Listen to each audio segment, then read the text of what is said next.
Hello dear students, welcome to my channel Gateway for Engineers. Now in the today's class we are going to discuss about the next topic in bending stresses. Bending stress में हम next topic पढ़ने वाले हैं.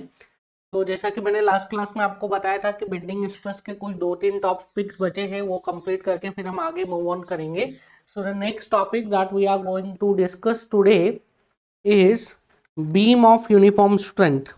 Beam of uniform strength. Now students, जब ये topic introduce किया जाता है, ठीक है, जब ये टॉपिक इंट्रोड्यूस किया जाता है इन फ्रंट ऑफ स्टूडेंट्स, तो स्टूडेंट्स के मन में आता है, देखिए बीम ऑफ यूनिफॉर्म स्ट्रेंथ ये क्या है, इसको पढ़ने की क्या जरूरत है.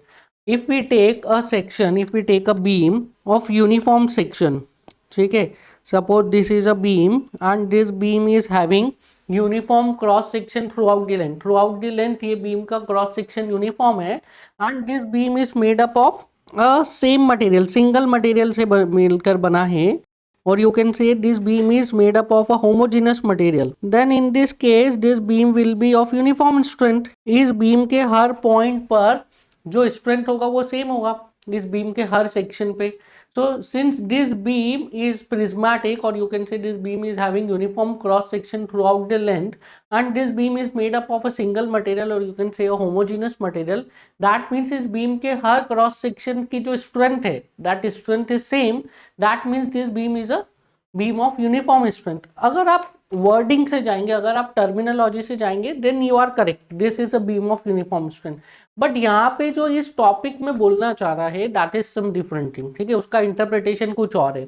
सो जब बीम ऑफ यूनिफॉर्म स्ट्रेंथ की बात करते हैं तो इसका इंटरप्रिटेशन कुछ और है. Now suppose if I consider this beam of uniform cross section, or you can say a prismatic beam, this beam is subjected to a point load P like this, ठीक है, and I am simply considering it for moment, pure moment के लिए मैं इसको बात कर रहा हूँ. I am not talking about share and any other parameter, सिर्फ और सिर्फ मोमेंट के लिए एनालाइज कर रहे हैं. अगर मोमेंट, बेंडिंग मोमेंट के लिए इस बीम को एनालाइज करेंगे तो इस बीम के अलग अलग क्रॉस सेक्शन पर अलग अलग मोमेंट आएगा. So if I draw bending moment diagram for this beam, तो इस बीम के लिए बेंडिंग मोमेंट डायग्राम कैसा आएगा, it would be triangular like this. So this is nothing but bending moment diagram for this beam.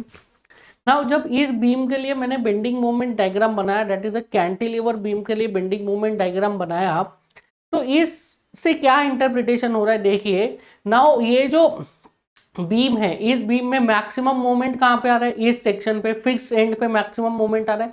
So since fix and पे maximum moment आ रहा है, that means fixed and के जो top and bottom fibre आ रहे हैं, top and bottom fibres है, इन पे क्या हो रहा होगा, जो मैक्सिमम स्ट्रेस है इसकी वैल्यू ज्यादा होगी.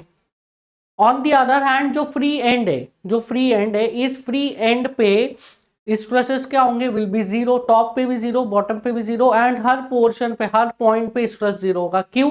क्योंकि इस क्रॉस सेक्शन पे the value of moment is zero. Stress क्या होता है, sigma is equal to M by I into Y. तो अगर मोमेंट ही जीरो है दैट मीन्स स्ट्रेसेस क्या है, जीरो है. तो ये जो बीम की अगर मैं बात करूं तो इस बीम में एक ऐसा क्रॉस सेक्शन है, suppose this is the cross section, जिस क्रॉस सेक्शन पे क्या हो रहा है, मैक्सिमम मोमेंट आ रहे हैं, उसके लिए भी आपने मटेरियल उतना ही लगाया है. एक ऐसा क्रॉस सेक्शन है जिसपे जीरो मोमेंट आ रहा है, उसके लिए भी मटेरियल उतना ही लगाया है. दैट मीन्स इस बीम में क्या है कि इस क्रॉस सेक्शन पे जो मटेरियल है दैट इज अंडर यूटिलाइज, और यहाँ पे जो मटेरियल है दैट इज यूटिलाइज. तो इस बीम में there are a number of cross section, जिन क्रॉस सेक्शंस पे क्या है, मटेरियल अंडर यूटिलाइज है, मटेरियल को आप फुल्ली यूटिलाइज नहीं कर रहे, क्योंकि यहाँ पे तो आपको क्रॉस सेक्शन में मटेरियल देने की जरूरत ही नहीं है, क्योंकि कोई मोमेंट ही नहीं आ रहा है, तो रजिस्ट क्या करेगा. फिर इसके बाद वाला जो क्रॉस सेक्शन है, यहाँ पे मोमेंट इज वेरी लेस, तो ये इतना कम मोमेंट है, इसके लिए आपने इतना बड़ा क्रॉस सेक्शन दिया. वेयर एज यहाँ पे देखिए at the fixed moment is very large, उसके लिए भी आपने सेम इतना बड़ा क्रॉस सेक्शन दिया. तो यहाँ पे भी क्रॉस सेक्शन सेम है जब मोमेंट ज्यादा है, यहाँ पे भी क्रॉस सेक्शन सेम है जब मोमेंट कम है. तो बीम ऑफ यूनिफॉर्म स्ट्रेंथ क्या बोलता है, बीम ऑफ यूनिफॉर्म स्ट्रेंथ बोलता है कि आपको एक ऐसा बीम बनाना है कि जिस बीम में हर सेक्शन पे जो मटेरियल है that should be fully utilize. समझ में आया? बीम में हर सेक्शन में जो भी मटेरियल है that material should be fully utilize. This is the concept of uniform beam of uniform strength. समझ में आया। सो हमें एक ऐसा बीम बनाना है कि जिस बीम में हर क्रॉस सेक्शन पे जितना भी आप मटेरियल लगा रहे that material should be fully utilise.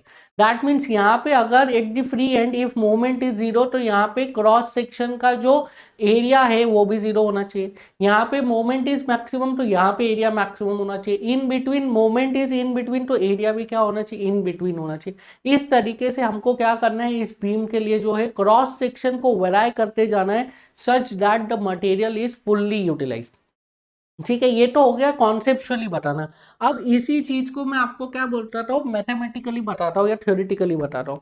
Now beam of uniform strength क्या बोलता है, बीम ऑफ यूनिफॉर्म स्ट्रेंथ बोलता है एक ऐसा बीम आपको बनाना है for a particular loading. Of course इस पर्टिकुलर लोडिंग के लिए आपको एक ऐसा बीम बनाना है सच दैट इस बीम के हर क्रॉस सेक्शन में जो मैक्सिमम स्ट्रेस की वैल्यू आ रही है वो सेम होना चाहिए। समझ में आया। इस बीम के हर क्रॉस सेक्शन पे जो मैक्सिमम स्ट्रेस की वैल्यू आ रही है वो सेम होना चाहिए। अब देखिए आप जो क्रॉस सेक्शन को वेराई करोगे वो किसके अकॉर्डिंग करोगे, मैक्सिमम स्ट्रेस के अकॉर्डिंग। यहाँ पे मैक्सिमम स्ट्रेसेस ज्यादा आ रहे हैं इस क्रॉस सेक्शन पे तो यहाँ पे जो एरिया ऑफ क्रॉस सेक्शन है ज्यादा रखोगे। यहाँ पे मैक्सिमम स्ट्रेसेस जीरो है तो area of cross section zero रखोगे। यहाँ पे मैक्सिमम स्ट्रेसेस इन बिटवीन है तो एरिया ऑफ क्रॉस सेक्शन को आप इन बिटवीन रखोगे। तो थ्योरेटिकली क्या है, theoretically beam of uniform strength वो बीम है जिसका आपको क्रॉस सेक्शन वेराई करना है इस तरीके से कि इस बीम के हर क्रॉस सेक्शन पे जो वैल्यू ऑफ मैक्सिमम स्ट्रेस है वो क्या होना चाहिए, सेम होना चाहिए। The value of maximum stress should be constant throughout the length. समझ में आ रहा है। तो that beam is called as what, that beam is called as beam of uniform strength. So please write down the definition of beam of uniform strength. For the beam of uniform strength, the maximum bending stress remains constant or remains uniform along the length of beam। ठीक है। So the beam of uniform strength का क्या मतलब होता है कि maximum bending stress जो आ रहे हैं that maximum bending stress should be constant along the length और should be uniform along the length. So again if I consider a cantilever beam, suppose this is a cantilever beam and this beam is subjected to point load P and if I consider bending stress at a section XX which is at a distance of small x from the free end। अगर इस section पे मैं bending stress consider करूँ तो कितना होगा, sigma max at section X. ठीक है, I am talking about maximum bending stress on this cross section. इस क्रॉस सेक्शन पर maximum bending stress this is nothing but M at section X upon I of section X upon Y max of section X. तो क्या मैं इसको लिख सकता हूँ, M X upon I by Y max क्या है, I by Y max is nothing but Z x. So sigma max at section x, this is equals to mx upon zx. Now if this ratio, that is mx upon zx, if this ratio is constant then you can say that beam is of uniform strength. अगर किसी beam के लिए ये ratio that is mx upon zx that is nothing but equals to sigma max, अगर ये constant है through out the length तो उस बीम को हम क्या बोल सकते हैं, उस बीम को हम बोल सकते हैं that is beam of uniform strength. उस बीम का हर क्रॉस सेक्शन क्या है, हर क्रॉस सेक्शन सेम अमाउंट में यूटिलाइज हो रहा है, you can say fully utilise हो रहा है। सो इसका मतलब क्या है कि अगर कोई ट्रांसवर्स लोड लग रहा है, ट्रांसवर्स लोड लग रहा है तो उसके लिए mx जो है this mx will vary with respect to x। अगर आप यहाँ पे देखेंगे suppose this is a cantilever beam which is subjected to point P at the free end, तो जैसे जैसे आप x चेंज करते जाओगे वैसे वैसे mx की वैल्यू चेंज होती जाएगी। नाउ जैसे जैसे अगर ये mx की वैल्यू चेंज होती जा रही है सेम अमाउंट से अगर आप zx की वैल्यू को भी चेंज करते जाओगे तो क्या हो जाएगा, सिग्मा मैक्स कांस्टेंट मेंटेन रहेगा अलोंग द लेंथ। ठीक है, mx is going to change along the length, mx जो है वो तो चेंज होने वाला है अलोंग द लेंथ। अगर आपने mx के चेंज के साथ में जिस अमाउंट से mx चेंज हो रहा है अलोंग द लेंथ उसी अमाउंट से आपने zx को भी चेंज कर दिया अलोंग द लेंथ तो क्या हो जाएगा, यू कैन मेक श्योर कि ये जो सिग्मा मैक्स है ये क्या हो गया, ये कांस्टेंट हो गया along the length. So if mx is changing along the length सो हमें क्या करना है, उसके हिसाब से अपना क्रॉस सेक्शन को भी मॉडिफाई करना है। जिस अमाउंट से mx चेंज हो रहा है, अगर उसी अमाउंट से आपने क्रॉस सेक्शन को भी चेंज कर दिया सच दैट जिस अमाउंट से mx चेंज हो रहा है उसी अमाउंट से zx भी चेंज हो रहा है अलोंग द लेंथ, तो आप क्या करेंगे, सिग्मा x को कांस्टेंट मेंटेन कर ले जाएंगे। समझ में आया व्हाट इज द कॉन्सेप्ट? हमें क्या करना है, हमें सिग्मा मैक्स को कांस्टेंट मेंटेन करना है। कैसे मेंटेन करेंगे कांस्टेंट? जिस अमाउंट से mx चेंज हो रहा है हमको उसी के अकॉर्डिंग अपने क्रॉस सेक्शन को भी चेंज करना है सच दैट जिस अमाउंट से mx चेंज हो रहा है उसी अमाउंट से क्या हो, zx भी चेंज हो such that sigma max constant rahe. So please write below this. So for a transverse load, if we have to maintain sigma max as constant, then zx has to be changed at the same rate as mx is changing. जिस amount से जिस rate से mx change हो रहा है, जिस amount से जिस रेट से mx चेंज हो रहा है उसी अमाउंट से उसी रेट से हमें क्या करना है, zx को भी चेंज करना है। कैसे करेंगे zx को चेंज? zx को हम चेंज कर सकते हैं अगर हम क्रॉस सेक्शन को चेंज करेंगे तो, ठीक है। सो इसका मतलब क्या हुआ, this means cross section has to be change along the length, ठीक है। इसका मतलब क्या है कि अगर आपको एक बीम ऑफ यूनिफॉर्म इंस्ट्रूमेंट बनाना है तो उसको क्या करना पड़ेगा, उसका क्रॉस सेक्शन आपको चेंज करना पड़ेगा along the length. That means that is a non-prismatic member, that will be a non-prismatic member. So it means that beam of uniform strength is a non-prismatic member. Now here there is one exception. This star mark is showing exception. Star mark का मतलब क्या है, exception. Now इसमें exception क्या है आप ये देखिए। Now इसमें क्या exception है, अगर if the beam is subjected to constant moment, देखिए if the beam is subjected to a constant moment like this. Now this is a cantilever beam which is subjected to a moment m at the free end. Free and पर अगर इस cantilever beam में एक moment m लगा है तो इसकी वजह से क्या होगा, अगर आप इसका बेंडिंग मोमेंट डायग्राम बनाएंगे तो moment is constant throughout the length, पूरी की पूरी लेंथ में क्या होगा, मोमेंट कांस्टेंट होगा। Now if the moment is constant throughout the length that means आपको zx चेंज करने की जरूरत नहीं है अलोंग द लेंथ। एंड अगर आपको along the length zx change करने की जरूरत नहीं है, इसका मतलब क्या, आपको along the length cross section change करने की जरूरत नहीं है। That means if the beam is having constant movement throughout the length, for that case you don't have to change the cross section. तो अगर एक ऐसा बीम है उसमें कोई ऐसा लोडिंग लग रहा है जिसके लिए moment is constant along the length, उसके लिए अगर आप बीम ऑफ यूनिफॉर्म स्ट्रेंथ बनाएंगे तो वो कैसा होगा, that would be prismatic. So a beam of uniform strength is a non prismatic member accept in the case of what, in the case of pure bending. अगर pure bending है तो क्या मतलब है, प्योर बेंडिंग का यही तो मतलब है कि moment is constant throughout the length. अगर प्योर बेंडिंग है तो उस केस में बीम ऑफ यूनिफॉर्म स्ट्रेंथ क्या होगा, प्रिज्मेटिक होगा। तो the beam of uniform strength is non prismatic member except, right, इसमें लिखिए except for pure bending. That means in case of pure bending, mx is constant along the length, so zx is also constant. That means it is prismatic. समझ में आया? So a beam of uniform strength is a non-prismatic member except for pure bending. अगर pure bending का case है तो वहां पे beam of uniform strength कैसा होगा, that would be prismatic. ठीक है, समझ में आया? अब यहाँ पे एक नोट करके लिखिए, cross section of beam of uniform strength depends on load also. This is a very important statement. तो सपोज आपने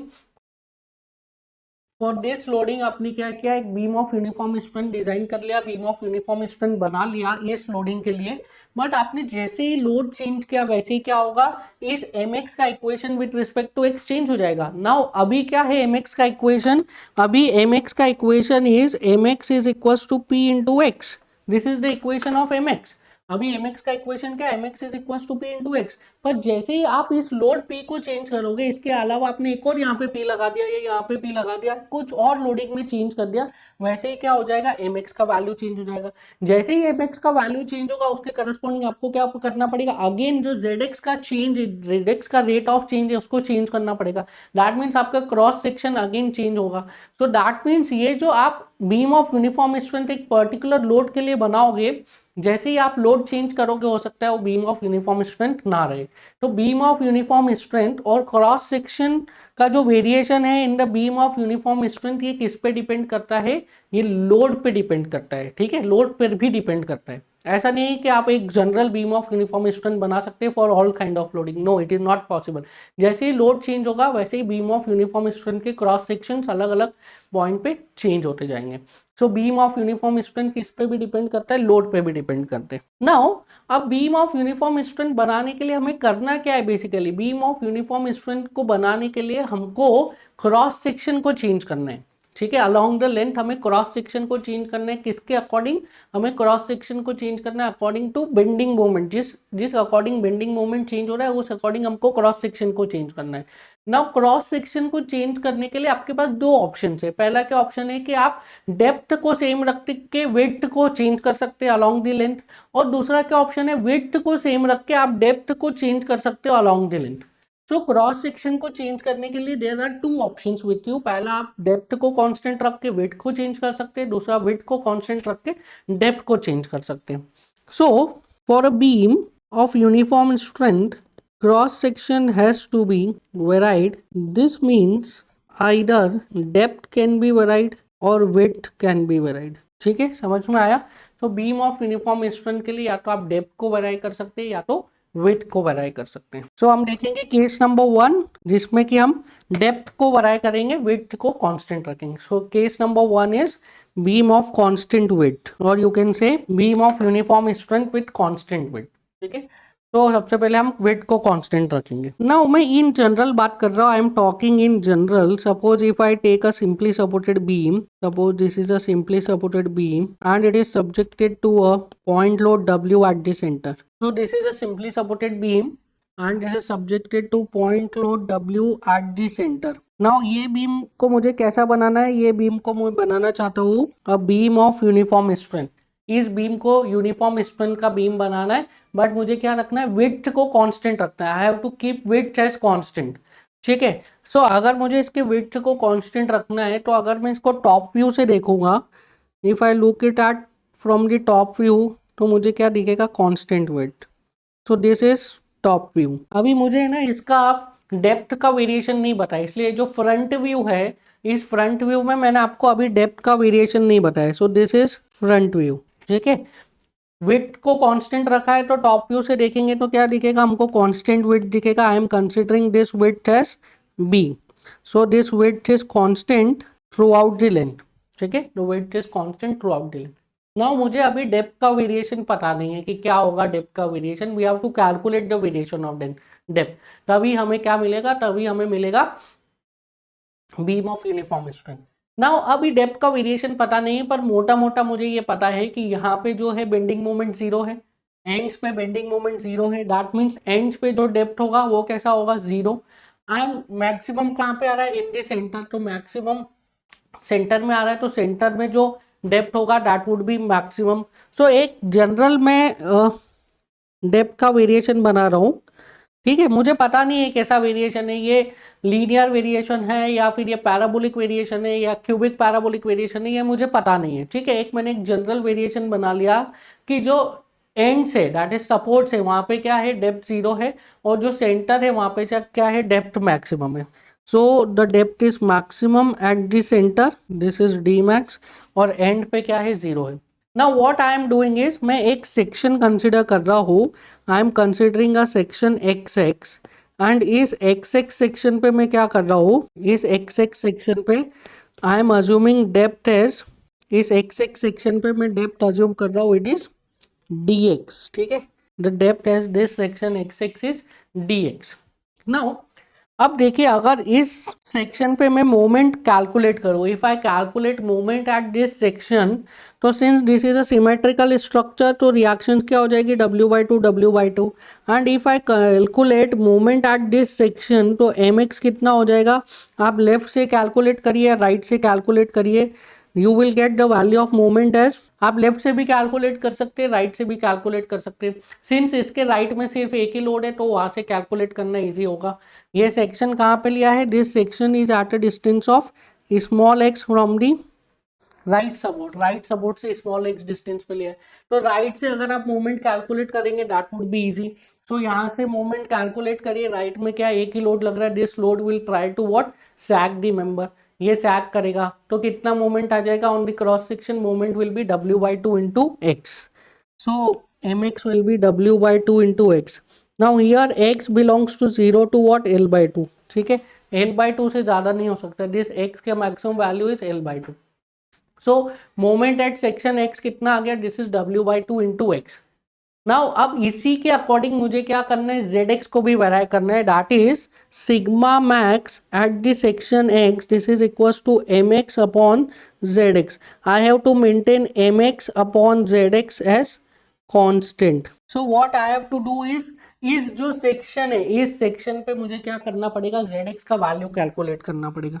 नाउ अगर इस बीम का मैं 3 डायमेंशनल आपको शेप बना के दिखाऊं इस बीम का, सो इस बीम का 3 डायमेंशनल शेप विल बी, देखिए किस तरीके से आएगा. Suppose this is the top view of the beam, ये टॉप व्यू है, और अगर मैं इसका फ्रंट व्यू बनाऊं तो front view is somewhat like this. तो this is the 3 dimensional shape of this beam. ये जो बीम अभी आपने देखा था ना, front view and top view, तो इसका अगर 3 डायमेंशनल शेप देखोगे तो इट इज लाइक दिस. अगर इसमें मैं अब सेक्शन एक्स बनाऊं, so section xx will be, I assume it is somewhere here. so this is what, this is section xx. ठीक है, so ये बीम का 3D व्यू आ गया, ये सेक्शन xx आ गया. अब हम इजीली बीम का क्रॉस सेक्शन देख सकते हैं. Now if you want to see the cross section of this beam, तो इस बीम का क्रॉस सेक्शन हो जाएगा, इट इज लाइक दिस. ठीक है, सो ये क्या दिखा रहा है, ये आपको बीम का क्रॉस सेक्शन दिखा रहा है. अगर आप इसका कट सेक्शन देखना चाहते हैं, if you want to see the cut section, तो this is the cut section. ये जो आपको दिख रहा है ना, this is what, this is the cut section. ठीक है, समझ में आया. तो कहने का मतलब ये है कि भले बीम का जो डेप्थ है वो उसका वेरिएशन कुछ भी है, बट क्रॉस सेक्शन कैसा है, the cross section is rectangular. तो इसके लिए आप इजीली zx की वैल्यू निकाल सकते हैं. Now if you want to calculate the value of zx for this, तो इसका डेप्थ कितना है at section xx, at section xx the depth is dx. और विड्थ कितना है, width is constant throughout the length, तो width कितना, it is nothing but b. so you can easily calculate the value of zx at section xx. so if you want to calculate zx, so zx कितना हो जाएगा, zx is nothing but equals to b into dx का cube by 12 upon dx by 2, which is equals to b into dx का square by 6. समझ में आया. सो zx कितना आ गया, b into dx का square by 6. So sigma max कितना आ जाएगा, it is nothing but mx upon zx. So it is equals to mx is w by 2 into x upon zx is b into dx का square by 6. If you calculate the value of dx from here, so dx का square is equals to 3 into w into x upon b into sigma max. ठीक है, this sigma max को आपको क्या रखना है, ये सिग्मा मैक्स को आपको कांस्टेंट रखना है. This sigma max you have to keep as constant. w is constant, w क्या है, कांस्टेंट ही है. Width is also constant. तो dx किसके साथ वेराई कर रहा है, dx is varying with x. So यहाँ पे देखिए with x dx is varying parabolically. So there is parabolic relation between dx and x. मतलब ये जो डेप्थ का वेरिएशन है, ये डेप्थ का वेरिएशन कैसा होगा, the depth will vary parabolically. again I am saying कि ये जो beam of uniform strength आया है जिसका depth parabolically vary कर रहा है with x, this is only and only valid for this structure, that is a simply supported beam which is subjected to point load w at the center. अगर यहाँ पे आप पॉइंट लोड की जगह UDL लगा दोगे तो यहाँ पे क्या इक्वेशन हो जाएगा, mx will vary with x square. अगर mx एक्स स्क्वायर के साथ में वेराई करेगा तो यहाँ पे ये जो इक्वेशन होगा, this dx will vary with x square, dx square will vary with x square, मतलब dx will vary with x, मतलब dx का x के साथ कैसा रिलेशन आ जाएगा, लीनियर रिलेशन आ जाएगा. सो ये जो हमने वेरिएशन निकाला है, that beam of uniform strength is varying parabolically, this is only and only valid for a simply supported beam which is subjected to point load at the center. अगर point load की जगह पे आप UDL लगाओगे तो ये जो parabolic variation है किसमें कन्वर्ट हो जाएगा, लीनियर वेरिएशन में. सो दिस इज द कॉन्सेप्ट, आपको ये कॉन्सेप्ट याद रखना है. और सिर्फ आपको इतना याद रखना है कि if the beam is simply supported with point load at the centre, तो उसके लिए डेप्थ कैसे वेराई करता है, पैराबोलिकली वेराई करता है विद द एक्स के साथ में पैराबोलिकली वेराई करता है। Now if you want to calculate the value of D max का अगर वैल्यू कैलकुलेट करना पड़ेगा तो आप x की क्या वैल्यू रखोगे? So if you want to calculate the value of Tmax, you have to put as x is equals to L by 2 because this equation is valid only when x is varying from 0 to L by 2. समझ में आया? ये जो equation था ये x की कहाँ से कहाँ तक वैल्यू के लिए वैलिड था, x is varying from 0 to L by 2, क्योंकि mx का equation is valid when x is varying from 0 to L by 2. तो अगर आप इस इक्वेशन में x की वैल्यू को L by 2 के बराबर रखोगे तो आपको क्या मिल जाएगा, डी मैक्स का वैल्यू मिल जाएगा। So if you want to calculate the value of D max, कितना आता है डी मैक्स का value, it is equals to under root of 3/2 w into L upon b into sigma max. ठीक है, this is the value of what, D max.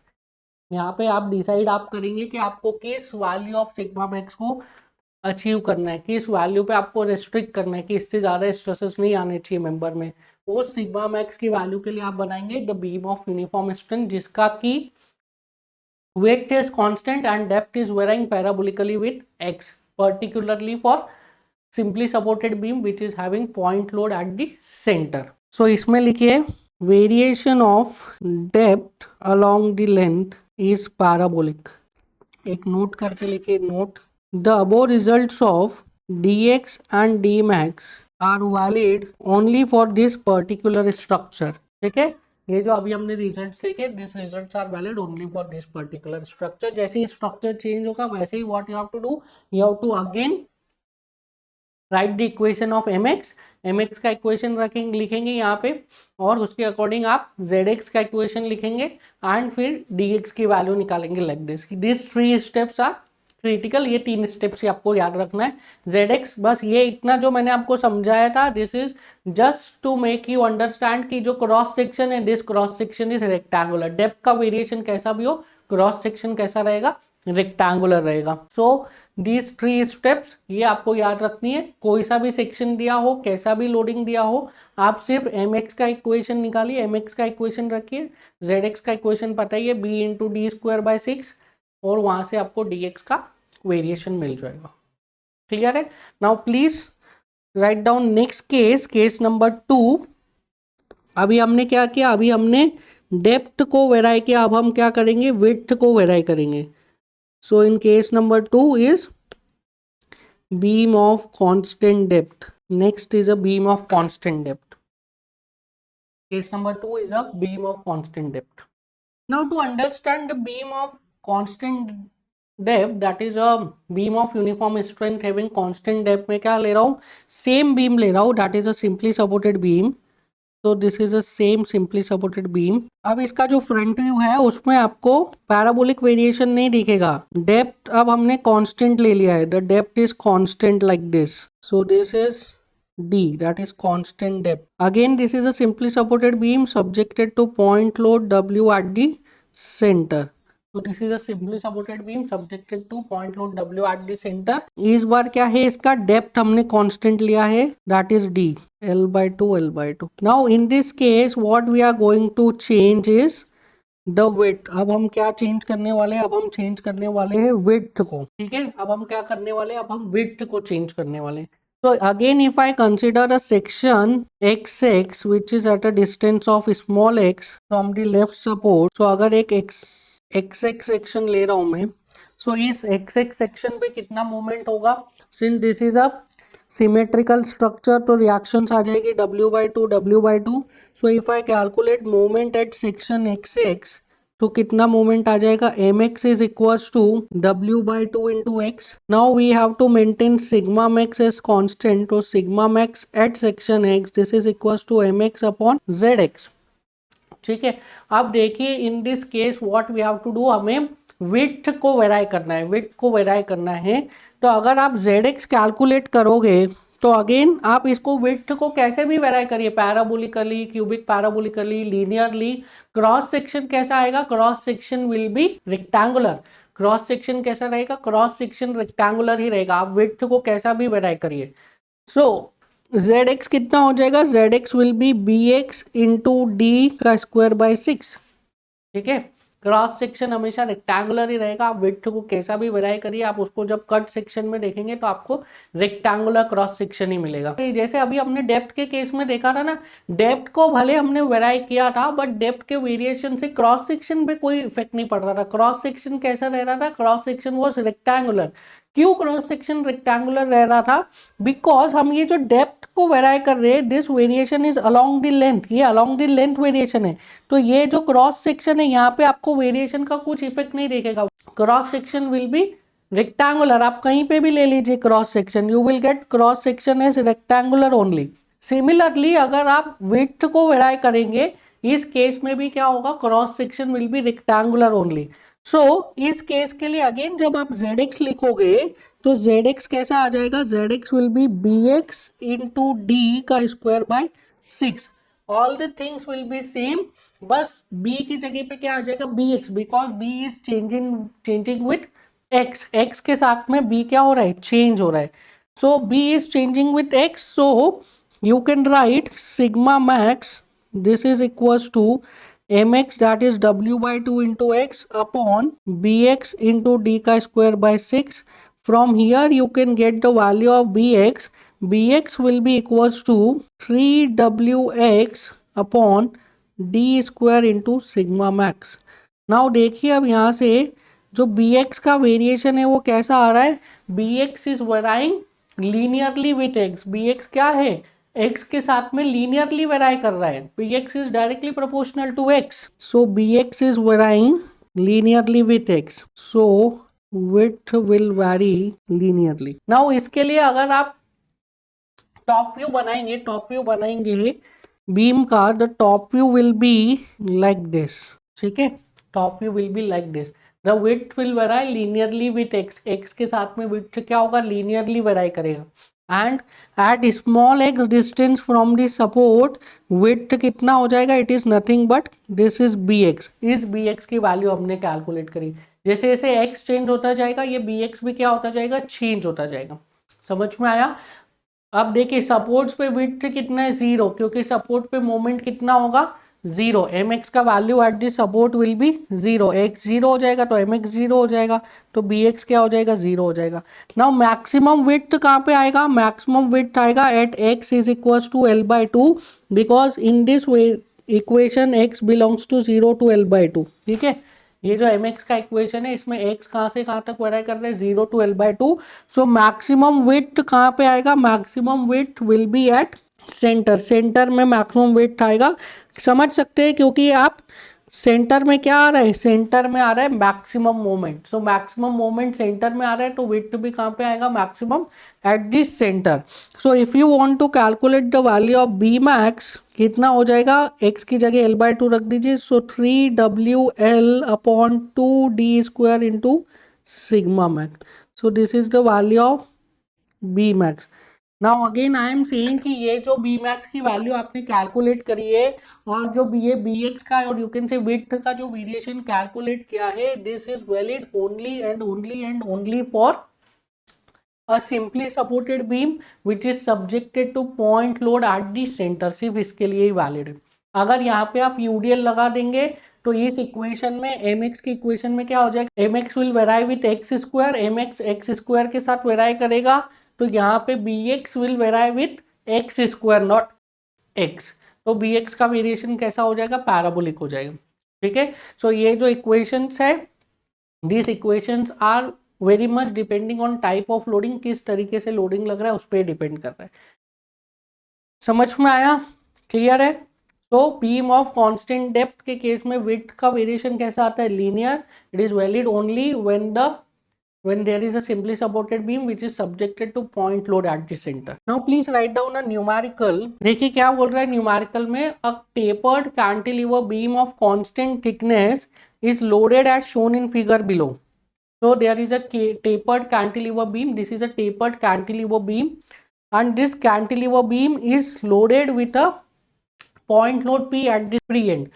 आपसे क्या पूछ रहा है उसमें, इसमें पूछ रहा है the bending stress is maximum near the fixed end, maximum at the mid section, 0 throughout the length and uniform through out the length. आपको बताना है कि जो सिग्मा मैक्स का वेरिएशन है वो कैसा आ रहा है।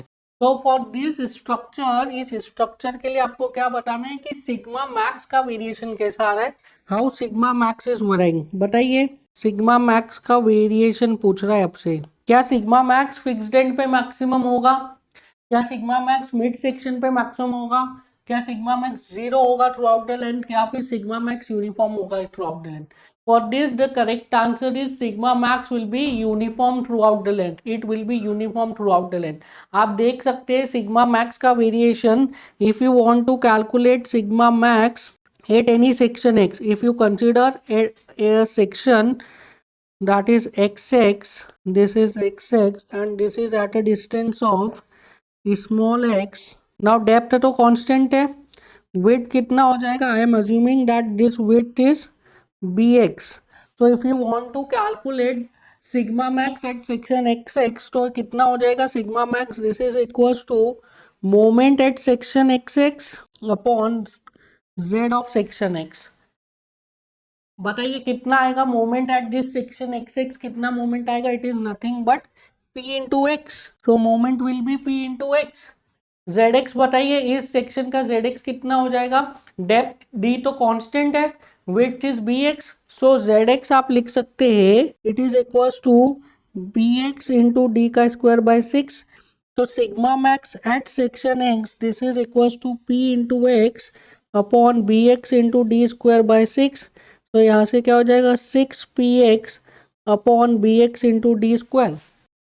नाउ ये इक्वेशन आ गया that mx at section x is equals to sigma max at section x is equals to 6px upon bx into d square. अब bx का वेरिएशन आप देख सकते हैं from similar triangle. In this triangle देखिए, from similar triangle you can write bx is equals to b by l into x, that bx is equals to b by l into x। लिख सकते हैं कि नहीं, from similar triangle हम कई बार calculate कर चुके हैं ये चीज। तो bx is nothing but equals to b by l into x। तो सिग्मा मैक्स क्या हो जाएगा, sigma max at the section x is 6px अपॉन b by l into x into d square. अब देखिए यहाँ से x कैंसिल हो गया, you will get sigma max at section x is equals to 6pl upon bd square. Now this sigma is not varying with x. This value of sigma max is not depending on x. ये x पे depend ही नहीं कर रहा है. It is constant throughout the length. So sigma max is what? Constant throughout the length. So in this case the correct answer will be D. The value of maximum bending stress is constant throughout the length. The value of maximum bending stress is constant throughout the length. Throughout the length क्या आएगा, maximum bending stress constant आएगा for this case. समझ में आया किस तरीके से आ रहा है maximum stress constant throughout the length? Because in this equation p is constant, l is constant, b is constant, d square is constant. So all the parameters are constant. That is why sigma max is constant throughout the length. x को आप कैसा भी वेराई कर लीजिए, sigma max की value x पे depend नहीं कर रही है, बाकी सारे parameters p, l, b and d are constant. समझ में आया। अब आप बोलेंगे विड्थ को वेराई कर रहा है। Now this b is not width, this b is width at the fixed and, fixed and पर विड्थ है ये। तो दिस सिग्मा मैक्स क्या हो गया, this sigma max will be constant. देखिए अब हमने एक क्वेश्चन देखा था, इसी टाइप का क्वेश्चन था, आपको याद होगा। हमने इस क्वेश्चन के लिए कैलकुलेट किया था क्या, what is the value of deflection at the free and. हम जब स्लोप एंड डिफ्लेक्शन चैप्टर पढ़ रहे थे उसमें हमने शायद लास्ट मेथड पढ़ा था, दैट इज स्ट्रेन एनर्जी। तो स्ट्रेन एनर्जी मेथड में ये वाला क्वेश्चन हमने लास्ट क्वेश्चन किया था, इसी टाइप का यही स्ट्रक्चर था। और इस स्ट्रक्चर के लिए क्या पूछा था, आपसे पूछा था what is the value of deflection at the free end. तो वहां पे हमने डिफ्लेक्शन को कैसे कैलकुलेट किया था, वहां पे हमने डिफ्लेक्शन को कैलकुलेट किया था by using strain energy method and that was a very complicated solution। उसका solution काफी complicated था। बट यहाँ से अगर आप इसमें कॉन्सेप्ट लगाए, that is beam of uniform strength का अगर उसमें कॉन्सेप्ट लगाए तो आप इजीली सॉल्व कर सकते हैं। बट ये जो कॉन्सेप्ट है, ये कॉन्सेप्ट बहुत ही लिमिटेड क्वेश्चंस में आप अप्लाई कर सकते हैं। पर्टिकुलरली दोज क्वेश्चन जिसमें कि विड्थ वराई कर रहा है। डेप्थ वेरिएशन के केस में जो अभी ये कॉन्सेप्ट मैं बताने जा रहा हूँ वो शायद एप्लीकेबल नहीं होगा। सो अगर आपको ये स्ट्रक्चर दिया है एंड इस स्ट्रक्चर के लिए आपसे पूछ रहा है what is the value of deflection at the free end, तो आप इसमें बीम ऑफ यूनिफॉर्म स्ट्रेंथ लगा सकते हैं। देखिए कैसे लगा सकते हैं। सो बीम ऑफ यूनिफॉर्म स्ट्रेंथ के लिए क्या होता है, that sigma max at any section is constant, so we can write mx upon zx is constant. Now since mx upon zx is constant, so can I write mx upon ix upon ymax at section x is constant? लिख सकते हैं। Now इसको मैं ऐसा लिख सकता हूँ mx upon ix into ymax at section x, this is constant. Now अब देखिए, अब यहाँ पे देखिए m by I into Y, अब इसमें से this y is what, this y is d by to. Now if depth is constant, particularly for this case, इस केस में क्या है, डेप्थ कांस्टेंट है, तो आप x को वेराई करिए, डेप्थ चेंज नहीं हो रहा है x के साथ में डेप्थ चेंज नहीं हो रहा है, दैट मीन्स x के साथ में y मैक्स भी चेंज नहीं हो रहा है। So this y max at any section x, this is equal to what, d by two, depth is constant, so this means that y max is also constant. So can I write mx upon ix is constant? लिख सकते हैं mx upon ix क्या हो जाएगा, mx upon ix is constant.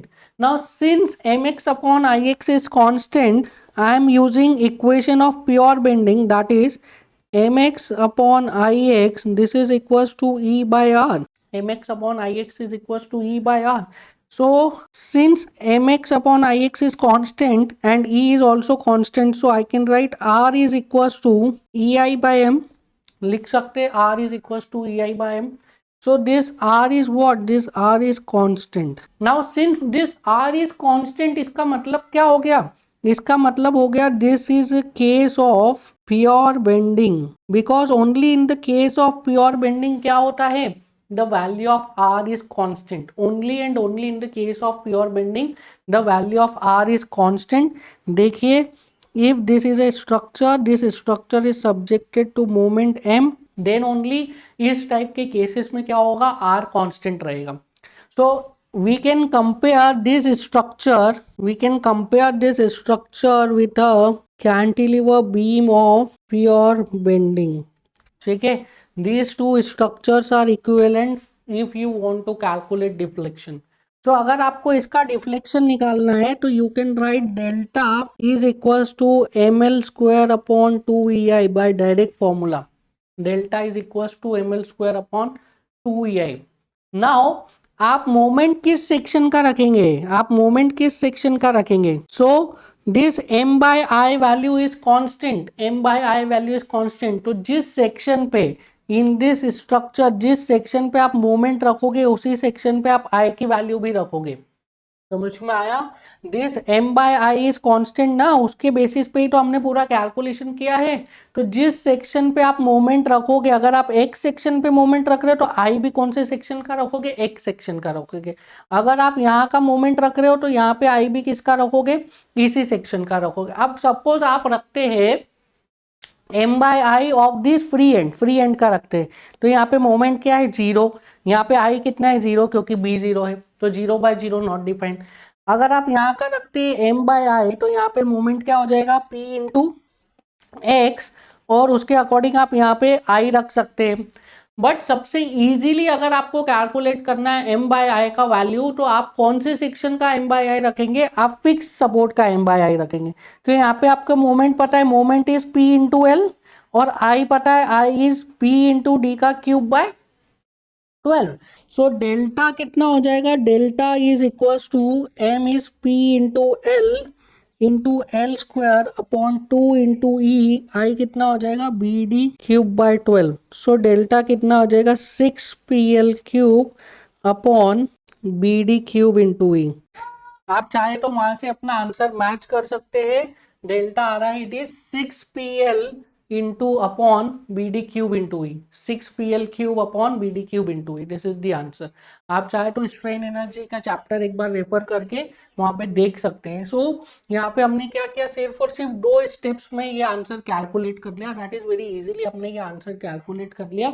But again I am saying कि जब भी आप ये कॉन्सेप्ट लगाओगे उसमें मेक श्योर करना that this depth is constant, depth constant रहे और जो विड्थ है वो लीनियरली वेराई करे विथ, विड्थ किसके साथ वेराई करे, विड्थ लीनियरली वेराई करे with x. If the width is varying linearly with x and depth is constant, तो आप डिफ्लेक्शन के लिए इजीली आप ये वाला कॉन्सेप्ट लगा सकते हैं, दैट इज प्योर बेंडिंग का कॉन्सेप्ट लगा सकते हैं. समझ में आया? So this is a kind of short trick if you want to calculate deflection for beam of uniform strength. ठीक है, this was a beam of uniform strength जिसमें कि विड्थ वेराई कर रहा था, बीम ऑफ यूनिफॉर्म स्ट्रेंथ जिसमें width vary कर रहा था. क्लियर है, समझ में आया? तो this is it for the today's class. Will meet in the next class. Thank you.